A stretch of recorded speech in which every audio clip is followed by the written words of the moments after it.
Bringing the flour tortilla dough together was a breeze. It took very little time, and now I'm going to cut it up into sections and it rests for an hour, and then I'll start cooking. Yes, indeedy.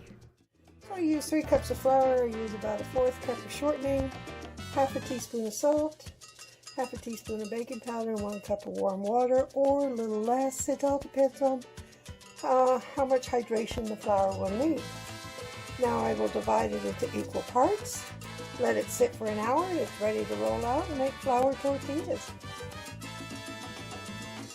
Because I went out shortly, just a few minutes ago, and harvested some greens out of my cold vegetable bed, cold weather vegetable bed, and these are good in a wrap. So I have a chicken breast that I'm going to cook up. I don't know if I'm going to grill it or fry it yet. And I'm going to make some wraps with the flour tortillas, the chicken, and these greens. Should be delicious. And I made yesterday a honey mustard dip. So that's going on mine. Should be delicious.